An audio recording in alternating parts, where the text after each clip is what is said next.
Kitchen देख लिया, bedroom देख लिया, ड्राइंग रूम देख लिया, गेस्ट रूम देख लिया, लेकिन उनको 1 रुपया भी भ्रष्टाचार का वहां पर नहीं मिला। कोई कैश नहीं मिला, कोई सोने के बिस्कुट नहीं मिले, कोई हीरे जवाहरात नहीं मिले, कोई प्रॉपर्टी के कागज नहीं मिले। भ्रष्टाचार का 1 रुपया भी संजय सिंह जी के घर से नहीं निकला। लेकिन फिर भी मोदी जी की और भारतीय जनता पार्टी की ईडी ने संजय सिंह जी को गिरफ्तार कर लिया। कुछ भी नहीं मिलने के बावजूद गिरफ्तार कर लिया। आज ये समझने की जरूरत है कि जो संजय सिंह जी के घर पे रेड हुई, जो संजय सिंह जी की गिरफ्तारी हुई, ये आखिरकार क्यों हुई? जो ये रेड है, ये रेड सिर्फ संजय सिंह जी के घर पे नहीं हो रही, लेकिन हम देख सकते हैं कि किस तरह से लगातार जो भी मोदी जी के विरोध में बोलता है, जो पार्टियां मोदी जी के विपक्ष में खड़ी होती हैं, जो उनके भ्रष्टाचार को उजागर करती हैं, उन पर लगातार, चाहे ईडी हो, चाहे सीबीआई हो, चाहे इनकम टैक्स हो, उनको मोदी जी ने उनके पीछे छोड़ दिया है। जब से विपक्ष की सारी पार्टियां एकत्रित होनी शुरू हुई, जब से इंडिया अलायंस बनना शुरू हुआ, तो हम देख सकते हैं कि एक पैटर्न है कि एक तरफ अलायंस बन रही है, एक तरफ गठबंधन बन रहा है, एक तरफ इंडिया की सारी पार्टियां एक साथ आ रही हैं, और दूसरी तरफ इन्हीं सारी पार्टियों के नेताओं पर एक के बाद एक सीबीआई की रेड हो रही है, ईडी की रेड हो रही है, इनकम टैक्स की रेड हो रही है। ये क्यों हो रहा है? क्योंकि प्रधानमंत्री नरेंद्र मोदी जी को समझ में आ गया है कि वो आने वाला लोकसभा चुनाव इंडिया अलायंस से हार रहे हैं। इसलिए वो कोशिश कर रहे हैं कि हर प्रकार के हथकंडे को इस्तेमाल किया जाए, अपनी हर एजेंसी को इस्तेमाल किया जाए, और किसी तरह से इस इंडिया अलायंस को चुप करने की कोशिश की जाए, इनका मुंह बंद करने की कोशिश की जाए, इनको डराने की कोशिश की जाए। अगर हम देखें तो ये रेड्स का सिलसिला अप्रैल से ही शुरू हो गया। 5 अप्रैल को इंडिया अलायंस के एक हमारे ही पार्टनर डीएमके के नेता एमके स्टालिन और उनके दामाद और उनके पार्टी के नेता सबारीसन और उनके पार्टी के कॉलीग सेंथिल बालाजी के घर में 5 अप्रैल को इनकम टैक्स डिपार्टमेंट की रेड होती है। कुछ ही महीनों के अंदर 16 जुलाई को समाजवादी पार्टी के अखिलेश यादव जी के यहां पर सीबीआई की रेड होती है। 20 जुलाई को शिवसेना उद्धव ठाकरे फैक्शन के सुजीत पाटकर के घर पर और उनसे जुड़ी हुई कई लोकेशंस पर ईडी की रेड होती है। सुजीत पाटकर को गिरफ्तार कर लिया जाता है। 21 जुलाई को पी चिदंबरम, कांग्रेस पार्टी के नेता, पूर्व केंद्र सरकार के मंत्री, उनके घर पर, उनके ऑफिसेज में सीबीआई की रेड होती है।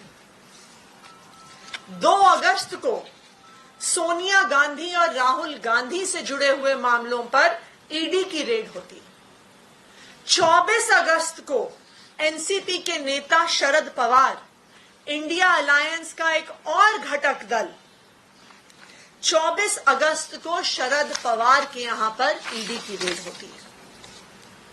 26 सितंबर को ममता बनर्जी, तृणमूल कांग्रेस, वेस्ट बंगाल की चीफ मिनिस्टर और इंडिया अलायंस का एक घटक दल की प्रमुख और मुखर नेता के यहां पर 26 सितंबर को ईडी की रेड होती है।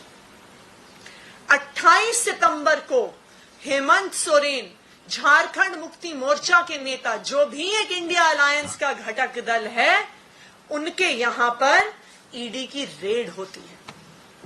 जिस दिन झारखंड मुक्ति मोर्चा के राज्यसभा सांसद दिल्ली के सर्विसेज बिल के विरोध में वोट डालते हैं, उसके अगले ही दिन उनके घर पर ईडी की रेड हो जाती है। तो ये पैटर्न क्या दिखा रहा है? ये दिखा रहा है कि प्रधानमंत्री नरेंद्र मोदी जी को इंडिया अलायंस से डर लगता है। ये ईडी और सीबीआई के रेड का, उनके सवाल जवाब का, उनके अरेस्ट का पैटर्न क्या दिखा रहा है कि प्रधानमंत्री नरेंद्र मोदी जी को पता है कि वो आने वाला लोकसभा चुनाव इंडिया अलायंस के सामने हारने वाले हैं। और उनकी ये जो हार की बौखलाहट है, ये पिछले एक हफ्ते में और भी ज्यादा बढ़ गई है। अब वो हर ऐसे व्यक्ति को चुप करने की कोशिश कर रहे हैं, उनका मुंह बंद करने की कोशिश कर रहे हैं, जो मोदी जी के खिलाफ, उनकी सरकार के खिलाफ आवाज उठाता है। हमने 4 दिन पहले देखा कि इस देश के वरिष्ठ पत्रकारों के घर में ईडी की रेड हुई, उनको डिटेन किया गया, उनके लैपटॉप, उनके फोन सीज कर लिए गए। क्यों? क्योंकि वो मोदी जी की सरकार में बढ़ रही बेरोजगारी पर, मोदी जी की सरकार में बढ़ रही महंगाई पर सवाल उठाते। उसके अगले दिन हमने देखा कि जब टीएमसी की मुखर नेता महुआ मोइत्रा जी जब कृषि भवन जाती हैं, वहां पर मोदी जी की पॉलिसीज पर आवाज उठाने की कोशिश करती हैं, कृषि मंत्री से मिलने की कोशिश करती हैं, तो दिल्ली पुलिस बर्बरता से उन्हें वहां से घसीट कर लेकर जाती है और उनको डिटेन कर लेती है। उसके बाद हमने देखा कि संजय सिंह जी के घर पर रेड होती है, 8 घंटे रेड चलती है, भ्रष्टाचार का 1 रुपया नहीं मिलता, लेकिन संजय सिंह जी को अरेस्ट कर लिया जाता है। उसके अगले दिन 5 अक्टूबर को कांग्रेस के नेता आरएम मंजूनाथ गौड़ा के घर पर और उनसे जुड़े हुए ऑफिसेज पर ईडी की रेड होती है। 5 अक्टूबर को तृणमूल कांग्रेस के नेता रथिन घोष के घर पर और उनके ऑफिसेज में ईडी की रेड होती है। 5 अक्टूबर को ही बीआरएस के नेता मगनाती गोपीनाथ के घर पर और उनके ऑफिसेज में इनकम टैक्स की रेड होती है।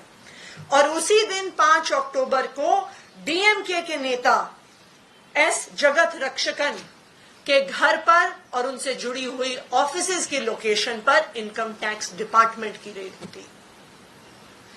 पिछले 5 दिनों में 8 जगहों पर जो इंडिया अलायंस के घटक दल हैं, वहां पर रेड हुई। 20 से ज्यादा पत्रकारों के यहां पर रेड हुई। ये क्या दिखा रहा है? ये प्रधानमंत्री नरेंद्र मोदी जी का डर दिखा रहा है, उनकी बौखलाहट दिखा रहा है कि वो किसी तरह से ऑपोजिशन पार्टियों को, इंडिया अलायंस के दलों को डराना चाहती है। यही स्ट्रैटेजी प्रधानमंत्री नरेंद्र मोदी जी और उनकी भारतीय जनता पार्टी की एजेंसियां कई सालों से अपना रही हैं। वो पहले जो उनके नेता उनके विपक्ष में खड़े होते हैं, उन पर ईडी सीबीआई के केस करते हैं और उसके बाद उनको ऑफर देते हैं कि भारतीय जनता पार्टी में आ जाओ, भारतीय जनता पार्टी की वॉशिंग मशीन में धुल जाओ, तो सारे ईडी सीबीआई के केस खत्म हो जाएंगे।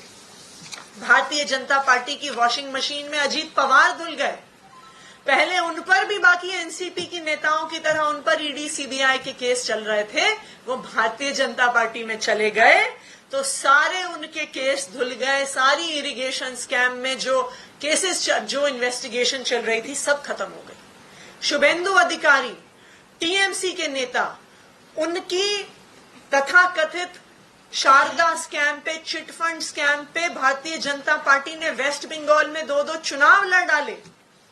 फिर उनको ऑफर किया कि भारतीय जनता पार्टी की वॉशिंग मशीन में धुल जाइए। वॉशिंग मशीन में धुल जाएंगे तो सारे ईडी सीबीआई के केस खत्म हो जाएंगे।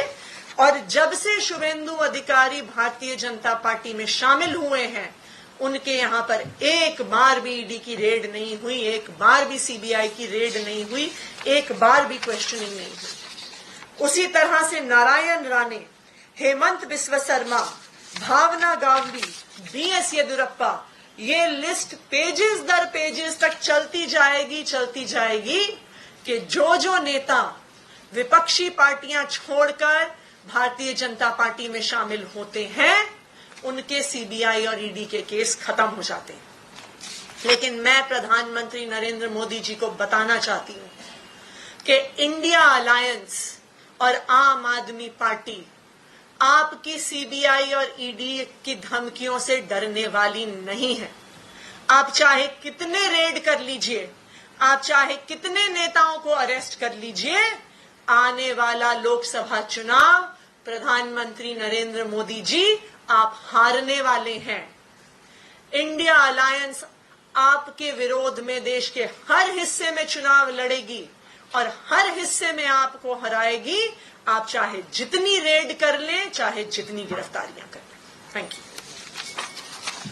आप खुल के इंडिया अलायंस के पार्टनर्स के लिए सामने आ रहे हैं कि रेड की गई, दूसरी तरफ से कुछ पार्टनर्स आपके भी लिए आ रहे हैं सामने, लेकिन कांग्रेस आपको नसीहत दे रही है और नसीहत देते देते कह रही है कि ये रेड गलत हुई है, संजय सिंह की गिरफ्तारी गलत हुई है, लेकिन साथ ही कह रही है कि जो आप कर रहे हैं पंजाब में वो भी गलत है। इंडिया अलायंस के सारे घटक दल एक साथ हैं। इंडिया अलायंस के सारे घटक दल एक साथ रहेंगे और चाहे जितनी ईडी, सीबीआई, इनकम टैक्स की रेड होती रहे, लेकिन इंडिया अलायंस आने वाले लोकसभा चुनाव में प्रधानमंत्री नरेंद्र मोदी जी को हरा कर रहेगा। मैम, अकाली दल ने एक बयान दिया है और मुख्यमंत्री और संजय सिंह पे बयान बोला कि वो माफिया है, शराब परिवार के, कह रहे पंजाब में भी ऐसा किया है। मैं हर पार्टी के नेता जो इस तथाकथित एक्साइज पॉलिसी घोटाले पर कुछ टिप्पणी करना चाहते हैं, मैं उनसे यह आग्रह करूंगी कि कल जो सुप्रीम कोर्ट में ईडी ने अपनी बहस करी है उसका जरा वीडियो देख ले। वो शायद यूट्यूब पर अवेलेबल होगा। सुप्रीम कोर्ट की सारी प्रोसीडिंग्स का लाइव टेलीकास्ट होता है। अगर हम उन प्रोसीडिंग्स को देख लें तो साफ नजर आ जाएगा कि ईडी के पास 1 रुपए के भी भ्रष्टाचार का सबूत नहीं है। ये सारा तथाकथित एक्साइज पॉलिसी घोटाला फर्जीवाड़ा है। अभी तक 15 महीने की जांच के बाद 500 से ज्यादा ईडी और सीबीआई के अफसर लगाने के बाद भी ईडी सुप्रीम कोर्ट के सामने 1 रुपए के भी भ्रष्टाचार का सबूत नहीं रख पाई। इस बार ईडी ये कह रही है कि 3 करोड़ रुपए संजय सिंह को दिए गए, अलग अलग तारीख को ट्रांजैक्शन का तरीका बता रही है, सीडीआर और डिटेल्स बता रही है कि वो एक तरह से मनी ट्रेल पहली बार वो सामने लाने की कोशिश कर रहे हैं। जब ये घोटाला शुरू हुआ था, इस पे बातचीत, इस पे press conference Bharatiya Janata party ने शुरू करी थी इस तथाकथित घोटाले पे, तब वो कहते थे कि 50,000 करोड़ का घोटाला हुआ। कुछ दिन बाद कहने लगे कि नहीं 8,000 करोड़ का घोटाला हुआ। फिर कहने लगे नहीं 300 करोड़ का घोटाला हुआ। कुछ दिन बाद कहा 50 करोड़ का घोटाला हुआ। अब ये कह रहे हैं 3 करोड़ का घोटाला हुआ। कुछ दिन बाद कहेंगे कि संजय सिंह जी की जेब में 200 रुपए मौजूद थे जब उनका अरेस्ट हुआ। 200 रुपए का घोटाला हुआ है, 200 रुपए के घोटाले पे केस करेंगे। मैं तो ईडी को, सीबीआई को चैलेंज कर रही हूं कि आप 1 रुपए के भी घोटाले का सबूत देश के सामने रख के दिखा दो, नहीं तो सारी ईडी सीबीआई के अफसरों को मैं कह रही हूं कि आप इस्तीफा दे दो और सारे जो भारतीय जनता पार्टी के नेता और प्रवक्ता 10,000 करोड़ से 200 रुपए में आए हैं पिछले 1.5 साल में, वो सब भी अपने अपने पद से इस्तीफा दे दें।